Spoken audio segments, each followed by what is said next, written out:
할렐루야. 오늘 하루도 즐겁게 또 행복하게 사셨습니까? 주님 안에서 오늘도 평안한 누리셨을 줄로 믿습니다.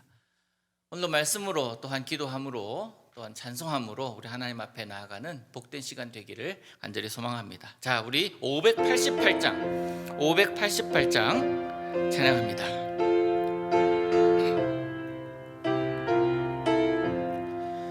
공중 나는 새를 보라. 농사하지 않으며 곡식 모아 곳간 안에 들인 것이 없어도 세상 주관하는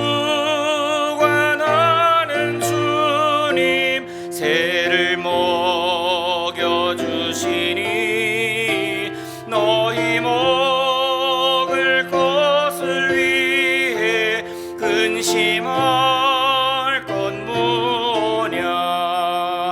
들의 백합화를 보라. 길쌈 수고 안 해도 솔로몬의 입은 옷도 이 꽃만 못하였네. 아궁 속에 던질 풀도 귀히 피시거든. 사랑하는 자녀들을 입히시지 않으랴. 너희들은 세상에서 무엇 먹고 마시며 무슨 옷을 입고 살까 염려하지 말아라. 이는 이방 사람들이 간구하는 것이요 너희 하늘 아버지는 너희 쓸 것 아신다. 너는 먼저 주의 나라 그의 의를 구하면 하나님이 모든 것을 너희에게 주시리. 내일 일을 위하여서 아무 염려 말지. 내일 염려하지 말라. 오늘 고생 족하다. 아멘. 우리 염려하지 말고 하나님 바라보고 주께서 채우심을 경험하면서 살아가는 우리들 되기를 간절히 소망합니다. 자, 오늘 우리에게 주신 하나님 말씀 봅니다. 마태복음 6장 19절에서 24절의 말씀입니다. 마태복음 6장 19절에서 24절까지 말씀 보겠습니다. 19절에서 24절 말씀 우리 한 절씩 봅니다. 제가 먼저 19절 읽겠습니다. 너희를 위하여 보물을 땅에 쌓아두지 말라. 거기는 좀과 동록이 해하며 도둑이 구멍을 뚫고 도둑질하느니라. 오직 너희를 위하여 보물을 하늘에 쌓아두라. 거기는 좀이나 동록이 행하지 못하며 도둑이 구멍을 뚫지도 못하고 도둑질도 못하느니라. 내 보물 있는 그곳에는 내 마음도 있느니라. 눈은 몸의 등불이니 그러므로 내 눈이 성하면 온 몸이 밝을 것이요 눈이 나쁘면 온 몸이 어두울 것이니 그러므로 내게 있는 빛이 어두우면 그 어둠이 얼마나 더하겠느냐. 한 사람이 두 주인을 섬기지 못할 것이니 혹 이를 미워하고 저를 사랑하거나 혹 이를 중히 여기고 저를 경히 여김이라. 너희가 하나님과 재물을 겸하여 섬기지 못하느니라. 아멘. 우리 이 말씀을 통해서 우리 살아계신 하나님의 음성 듣기를 원합니다. 예수님께서 공생의 3년을 시작하시면서 가장 먼저 하신 것이 성령 하나님께 이끌려 광야에 가셨습니다. 그러면서 그곳에서 했던 금식, 우리가 지난 시간에 금식에 대해서 이야기를 하지 않았습니까? 금식이란 내 의식적으로 본능을 거스르는 행위입니다. 예수님께서도 역시 인간의 몸을 입고 계셨기 때문에 줄이셨습니다. 40일을 그렇게 지내셨습니다. 가장 어려운 순간, 가장 절박한 순간, 가장 본능이 생각나는 그런 순간들을 걸으시다가 사탄을 맞이했고 그래서 시험을 당하셨죠. 그런 시험을 받으시면서 광야에서 이스라엘 백성들에게 모세가 한 말을 인용합니다. 뭐라고 인용합니까? 사람이 떡으로만 사는 것이 아니요 하나님의 입에서 나오는 모든 말씀으로 살 것이니라. 정말 힘들고 정말 어려운 물 한 모금, 빵 하나 있으면 살 것 같은데 하는 그런 간절함이 가득 차 있을 때에, 그런 상황을 지날 때에 우리가 기억해야 할 것, 우리 예수님이 하셨던 모습입니다. 그는 말씀으로 살아야 한다라고 가르치고 계십니다. 우리가 이런 현실을 살아가기도 합니다. 고난의 길을 걸어가기도 하고 어려움의 길을 걸어가기도 하지만 우리가 그런 절박한 현실을 지나면서도 사람이 기억해야 될 것은 현실이 아니라 말씀이다 라는 거죠. 현실 붙들면 넘어집니다. 현실 붙들면 배반당합니다. 현실 붙들면 낭패당합니다. 그래서 붙들어야 될 것, 말씀이다라는 거예요. 말씀 붙들면 일어날 수 있기 때문에 그렇습니다. 사랑하는 성도 여러분, 하나님의 말씀 꼭 붙들고 사시기를 예수님의 이름으로 축복합니다. 우리가 이 시대를 살아가는데, 살아가는 이 시대에 우리가 겪는 일들이 딱 4가지가 있습니다. 들어보셨을 거예요. 급하고 중요한 일, 또 급하지 않지만 중요한 일, 급하지만 중요하지 않은 일과 급하지도 중요하지도 않은 일, 4가지 일밖에 없어요. 여러분, 이 일들을 잘 구분하면서 살고 계십니까? 우리가 쉽게 할 수 있습니다. 급하고 중요한 일 구분할 수 있습니다. 그죠? 급하지도 않고 중요하지도 않은 일 구분됩니다. 쉽게 구분됩니다. 그런데 2번째와 3번째, 급하지 않으나 중요한 일과 급하지만 중요하지 않은 일, 구분이 잘 되기가 어렵습니다. 위장되어서 우리 삶에 다가와요. 급한 것으로 위장한 덜 급한 것이 우리에게 있고, 중요한 것으로 위장된 덜 중요한 것이 있을 수가 있습니다. 그것을 잘 분별해내는 것이 지혜 아닙니까? 그 지혜는 어디서 얻을 수 있느냐라는 거예요. 말씀 속에서 얻을 수 있습니다. 아무리 절박하고 중요하게 여겨지는 것이 내 앞에 있다 할지라도 말씀이 우선임을, 말씀이 말씀하고 계시는 것으로 우리는 살아가야 된다는 거예요. 그래서 말씀이 말씀하시는 것이 지혜이니까 그 말씀대로 살아가자라는 그 이야기입니다. 그것을 예수님께서 오늘 말씀에서도 분명하게 말씀하고 계십니다. 오늘 예수님은요, 믿는 우리가 이 땅에서 경험하는 수많은 일들 가운데 경제관념에 대해서 이야기하고 계시는 것 여러분 보이시죠? 한 사람이 2 주인을 섬길 수가 없다, 명확하게 말씀하십니다. 한 사람이 2 주인을 섬길 수가 없다. 그래서 저도 오늘 가급적 간단하게 나누려고 합니다. 돈을 주인 삼지 말고 돈의 주인이 되시라 부탁드립니다. 돈을 주인 삼지 말고, 돈 따라가지 말고 돈이 따라오는 인생 살자. 돈을 쓰는 인생 되고 돈에 얽매이는 인생 되지 말자라는 거예요. 오늘 본문은 재물에 관해 하시는 말씀임을 전제하고 볼 때에 라는 예수님의 선언은 주인이 하나님이시거나 아니면 하나님 아닌 다른 재물이거나 라는 거예요. 우리가 살고 있는 이 사회는 돈이 없고 가난하면 어떤 모임이든지 참석하는 것 자체가 부담스러운 그런 사회입니다. 제가 한국에서는 종이신문으로 우리 교단신문을 봤지만 지금은 인터넷으로 계속 보고 있는데요, 우리 교단신문 보는 참 가슴 아픈 기사를 얼마 전에 읽었습니다. 은퇴한 지가 한 1년 정도 지나셨던 목사님이신데 이런 이야기를 하시는 거예요. 은퇴하시기 전에는 넉넉하지는 않았지만 그래도 먹고 사는데 지장이 없었는데, 은퇴하시고 난 이후에 손주 붕어빵 사주는 것 하나도 부담스러워졌다라는 이야기, 그 이야기를 들었습니다. 손주가 너무 보고 싶은데 오면 무언가 주어야 하는 그런 부담이 있다라는 거예요.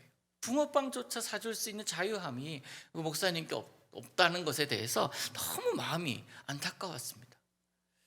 게다가 지인들이 밥이라도 먹자고 그렇게 불러내면 가면 좋지만 나중에 본인도 대접해야 되는 것을 생각하니까 그 부담이 사람 만나는 것조차도 피해지더라라는 이야기를 하는 것을 좀 읽었습니다. 참 마음이 아팠어요. 돈 없는 사람이 뭐라고 말을 하면요, 마음속에 하지도 않겠지만 마음속에 뭐라고 생각을 하냐면 사람들은 제 밥벌이도 못하는 주제라는 생각을 합니다. 그런 편견을 갖습니다. 사람과 사람 사이에 돈이 기준이 되면 곤란합니다. 여러분, 서로가 돈으로 보이지 않기를 원합니다. 그 안에 계신 예수님의 이름으로 서로 교제를 나누고 소통하는 것, 그게 얼마나 아름답겠습니까? 기본적으로 교육학에서 가르치는 게 있는데 이건 교육학뿐만 아니라 인간관계, 상하관계, 사람을 대할 때도 동일하게 적용이 되는 것이니까 참고하시길 바라요. 윗사람이 조심해야 될 것이 자기 아랫사람을 나무랄 때, 자녀를 나무랄 때에 두루뭉실하지 말라는 거예요. 이것 잘못했어. 이것은 너가 틀린 거야. 구체적으로 지시하라는 거예요. 그런데 사람들은 좀 더 나갑니다. 이걸 보니까 네가 어떤 사람인지 알겠다. 사람이 그럼 못 써. 네가 그렇게 해서 어떻게 되려고 그러니? 끝까지 나가지 말자라는 거예요. 이 일을 통해서 그 사람을 평가하는 것은 괜찮습니다만은 이 일에 대한 지적은 그것으로 끝나야 되지만 어느 통계를 보니까요, 이런 얘기가 있어요. 일이 힘들어서 그 직장을 그만두는 것보다 사람과의 관계가 힘들어서 그만두는 경우가 훨씬 더 많다라는 거예요. 사람됨이 판단되고 이 일 때문에 나까지 평가되는 그것이 힘들다라는 겁니다. 여러분, 광수생각이라는 한때 굉장히 유명했던 4컷짜리 만화, 4컷인가 하여튼 몇 컷짜리 만화 여러분 기억하시죠? 조선일보에 계속 연재가 되었었는데 거기에 오늘 본문과 관련된 재미있는 기사가 있었는데요, 내용이 이렇습니다. 결혼한 지 얼마 되지 않은 젊은 여자가 자기 친구를 만났습니다. 그러면서 이야기를 합니다. 나 얼마 전에 이혼했어. 자기 이혼했다는 사실을 이야기를 해줍니다. 그러면 그 젊은 친구가 그 친구가 그 얘기를 듣고서 안타깝잖아요. 그렇게 됐니? 왜 그렇게 됐니? 결혼한 지 얼마 되지 않았는데 사랑에 식은 거야? 막 이야기를 나누고 있는데 가만히 보니까 친구의 손가락에 아직까지 결혼 반지가 있는 거예요. 다이아 반지였대요. 그래서 물었습니다. 너 이혼했다며? 그런데 그 반지는 왜 끼고 있는 거야 아직? 그러니까 이혼한 여자가 이렇게 대답을 합니다. 그 사람에 대한 애정은 하나도 없지만 이 반지에 대한 애정은 아직 있거든. 사람은 사라지고 돈만 남아 있습니다. 성경이 계속해서 보물을 하늘에 쌓아두라는 교훈을 가르치는 것은 누구를 위함이냐라는 거예요. 예수님께서 보물을 땅에 두지 말고 하늘에 쌓아두라라고 말씀하시는 그 이유는 누구를 위함이냐라는 겁니다. 오늘 본문 19절, 오늘 본문 제일 첫 번째 문장에 나옵니다. 너희를 위하여예요. 너희를 위하여. 지금 이 산에 올라와서 듣는 너희들을 위해서 말하는데 보물 하늘에 쌓아두라, 땅에 두지 말라는 이야기예요. 누가복음 12장에는 사람의 생명은 소유에 넉넉한 데 있는 것이 아니라 라고 말씀하면서 예수님께서 말씀하신 장면이 나옵니다. 소유가 많으면 마음이 넉넉해지는 것은 사실입니다. 지갑이 두툼해지면 두툼해질수록 마음이 든든한 건 사실이에요. 저도 경험하거든요. 그런데 그것이 행복을 가져다 주지는 못한다는 이야기예요. 생명은 그래서 소유의 넉넉함이 아니라 어디 있다라는 거예요? 누가복음 12장 그 부분에서 계속 얘기하는데 이 이야기를 하십니다. 만약에 그 소유가 많은 자가 오늘 밤에 죽으면 그건 누구의 것이 되겠냐라는 거예요. 소유가 행복하게 해줄 수는 있습니다. 즐겁게 해줄 수는 있습니다. 마음의 편안함을 줄 수는 있으나, 그런데 그것 끝나면, 그 생명 가져가면 그 소유는 누구 것이 되겠느냐? 쌓아두는 것 자체가. 그래서 일시적인 행복은 줄 수 있으나 영원한 행복 주지 못한다. 그래서 그것을 하늘에 쌓아두라라고 말씀하고 있는 겁니다. 영원한 것에 투자하라는 거예요. 에콰도르에 선교하러 갔다가 아우카족에 순교를 당했던 짐 엘리엇, 그는 이렇게 말합니다. 영원한 것을 위하여 영원하지 않는 것을 버리는 것은 어리석은 짓이 아니다. 그거 해야 된다라는 거예요. 영원한 것을 위하여 영원하지 않는 것을 버리는 거 해라는 거예요. 버리라는 거예요. 그게 지혜 아닙니까? 그래서 예수님께서는 산에 모인 무리들에게 영원한 곳에 마음을 두라라고 선언하고 있는 것이고, 지금 우리에게도 말씀합니다. 두 주인을 섬길 수 없다. 하나님과 재물 동시에 섬길 수 없다. 하나를 선택하라 라고 우리 예수님 지금 말씀하고 계시는 것입니다. 여러분, 마음속으로는 하나님 선택해야죠. 당연하게 그렇게 생각할 것입니다. 그런데 내 모습은 어떠냐라는 거예요. 내 모습은 하나님 앞에 나아가서 내 시간을 드리고 내 마음을 드리고 내 물질을 드리는 것에 인색한 것은 아닌지를 돌아보자. 부동산에 관심이 많은 어떤 중년 부인이 있었는데요. 그 부인이 어느 교회 여전도회 회장님이 되셨습니다.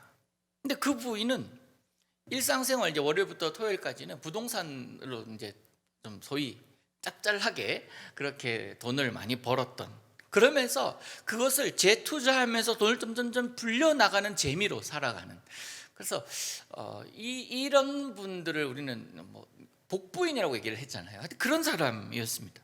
직접 가서 보면서 계약도 하고 또 거기서 팔기도 하고 부지런히 평일에는 다니고 주일에는 열심히 또 신앙생활을 하던 여전도 회장님이 되셨어요. 그런데 어느 주일날 여전도에 헌신 예배를 드리는데 그분이 사회를 봅니다.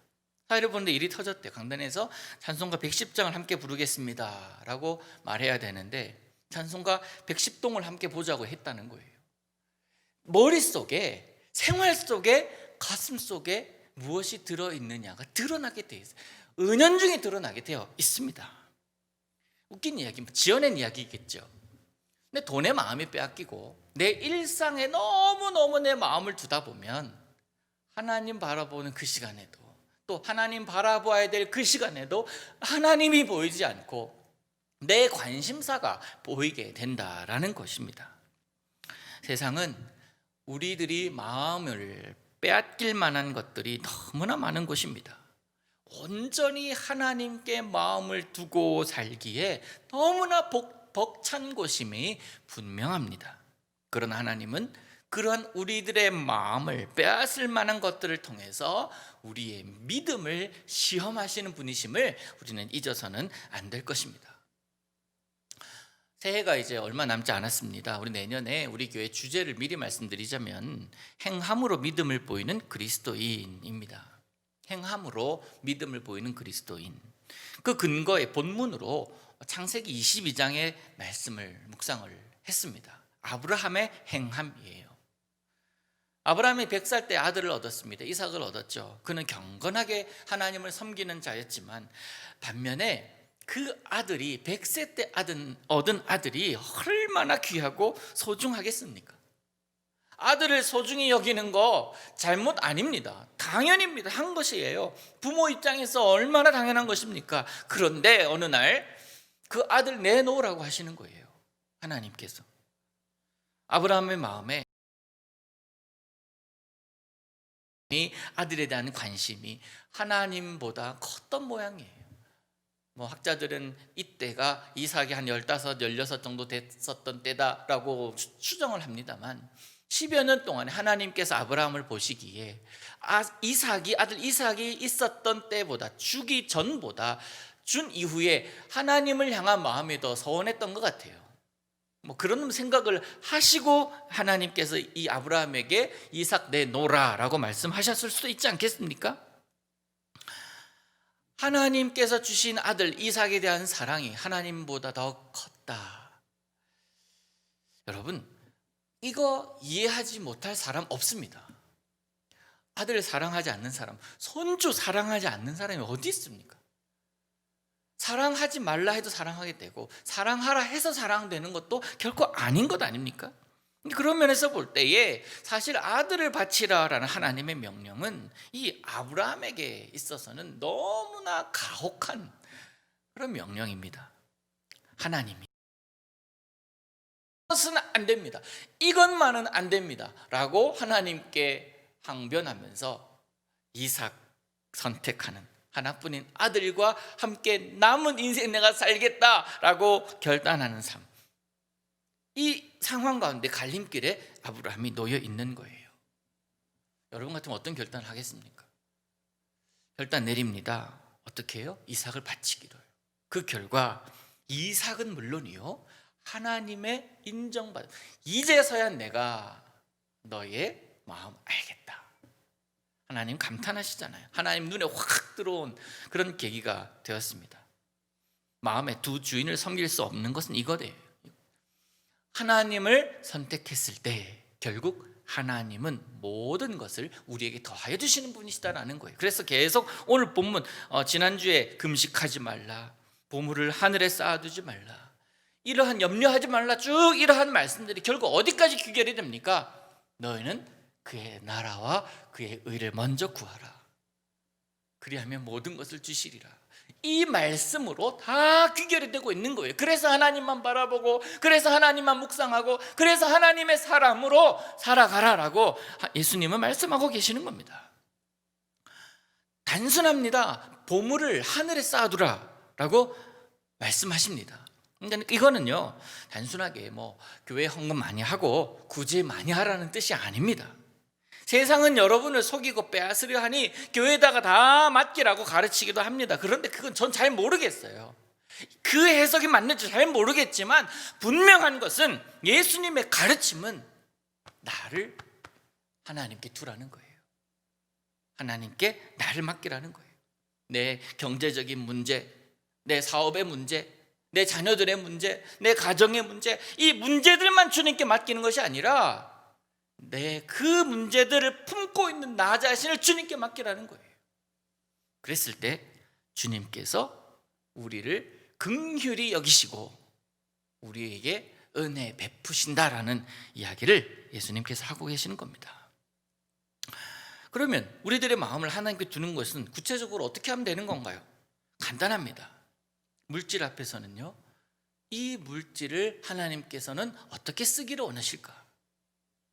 상황 앞에서는 하나님이라면 이 상황에 놓여 있는 내가 어떤 모습을 보시기를 원하실까? 이거 생각하면 되는 거예요. 간단합니다. 여호수아도 그의 말년에 이스라엘 백성들을 모아두고 선포합니다. 가나안을 택하든지 그들의 백성, 그들의 신을 택하든지 하나님 택하라고, 둘 중에 하나 선택하라는 거예요. 그러면서 본인은 이렇게 선언합니다. 나와 내 집은 오직 여호와만 섬기겠노라. 하나님 선택합니다. 바울 사도도 이렇게 고백하죠. 갈라디아 1장에서 내가 사람들에게 좋게 하랴 하나님께 좋게 하랴, 사람들을 기쁘게 하랴. 내가 지금까지 사람들의 기쁨을 구하였다면 난 하나님의 종이 아니니라. 나는 하나님의 종이다라는 선언이에요. 하나님을 마음에 품은 사람은 사람을 기쁘게 하려 하지 않습니다. 사람은 단순히 예수님의 사랑으로 사랑해야 할 대상으로 봅니다. 그래서요, 여러분, 사람 믿지 마세요.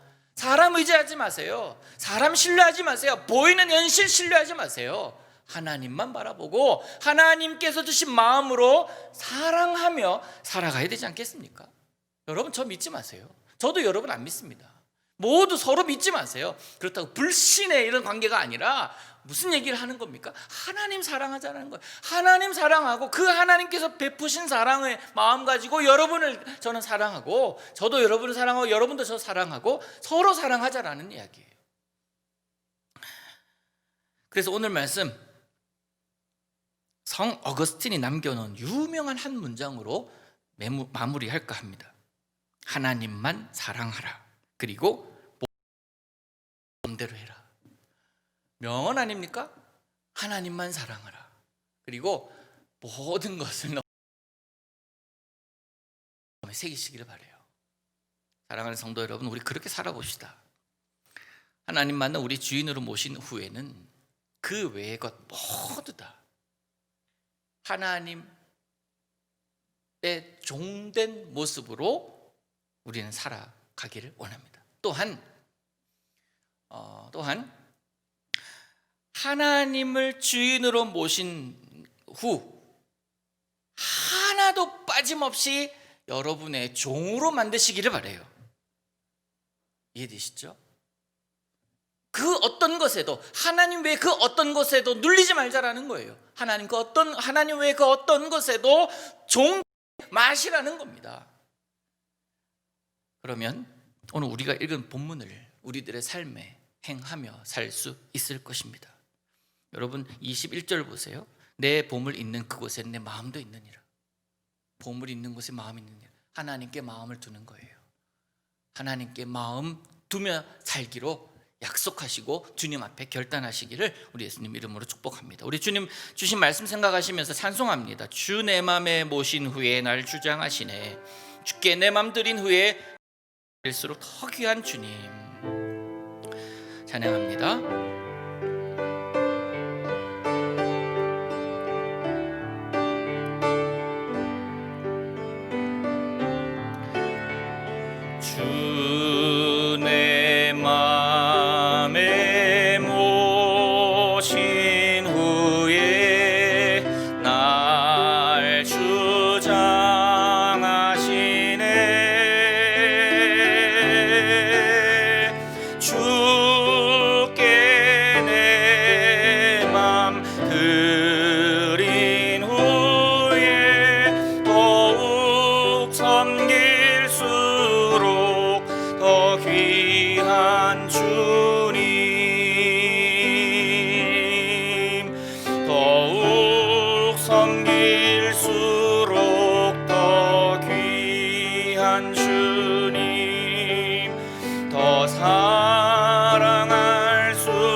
섬길수록 더 귀한 주님, 더욱 섬길수록 더 귀한 주님, 더 사랑할수록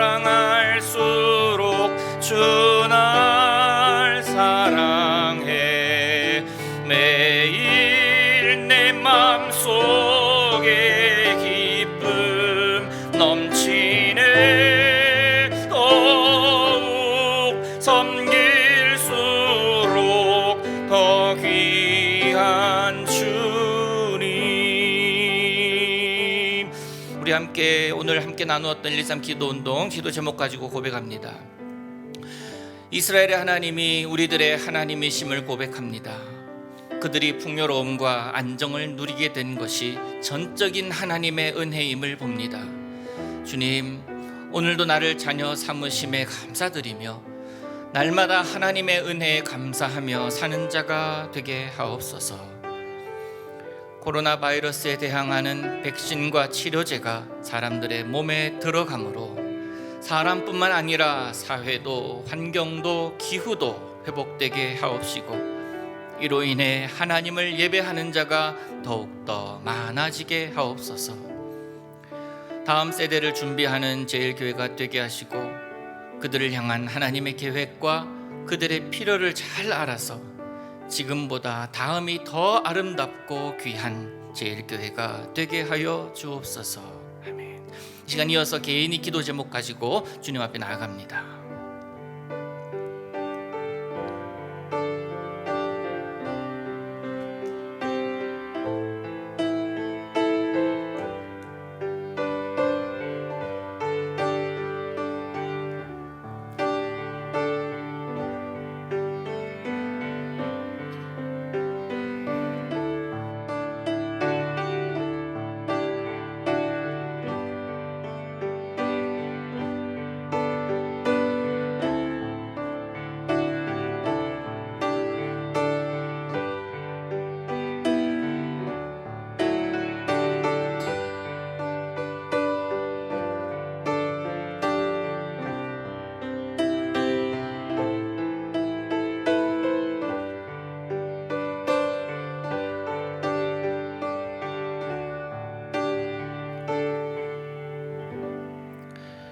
모든 말씀 예수 그리스도 이름으로 기도하옵나이다. 아멘. 사랑하는 성도 여러분, 우리는 하나님의 사람들입니다. 세상의 그 어떤 것에 마음을 빼앗겨서도 안 되고 빼앗길 필요도 없고 이유도 없습니다. 하나님만 바라보면서 하루하루 살아가면서 주님 다시 올 때까지 하나님 바라보고 하나님 안에서 안심하며 평안 누리며 살아가야 할 사람들입니다. 절대로 다른 것에 마음 빼앗기지 않으시기를 원합니다. 그 마음 생각하면서 말씀 생각하시면서 447장 찬양합니다.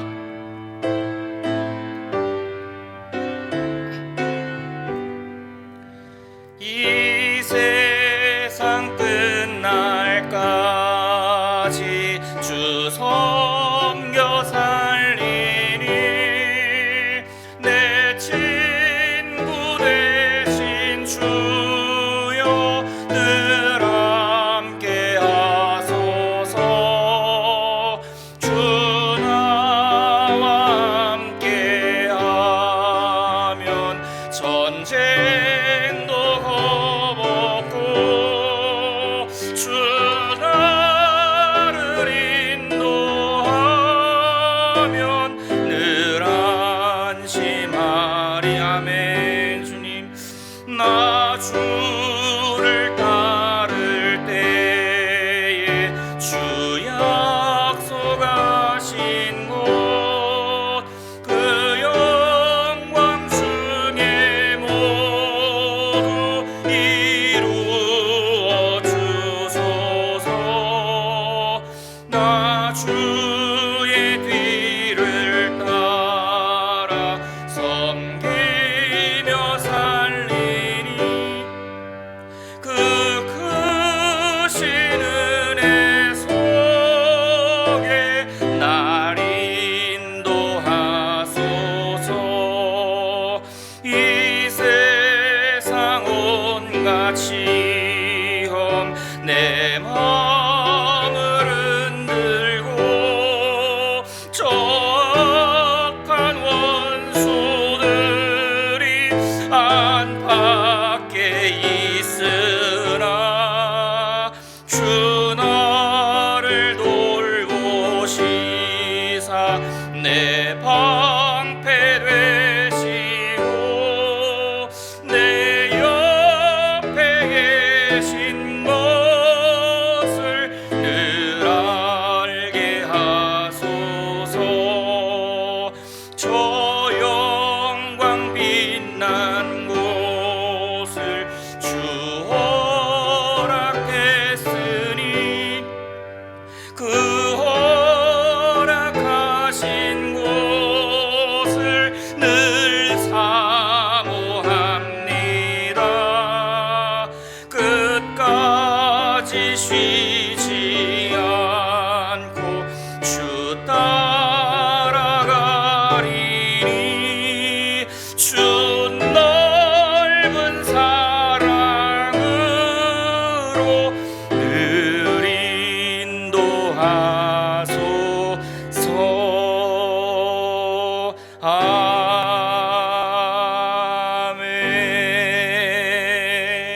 아멘. 아멘이시지요? 우리 하나님께서 찾고 예비하셨으니 사모하면서 오늘을 살고 내일을 살고 주님 오실 때까지 그렇게 주 안에서 영적으로 건강하게 사시기를 우리 주님 이름으로 축복합니다. 두 가지만 광고 전해드리고 축도하고 마칩니다. 모레 성탄 예배가 있습니다. 11시 예배 기억하시고 마음으로 예수님 모실 것을 기다리고 기대함으로 준비하시기를 바랍니다.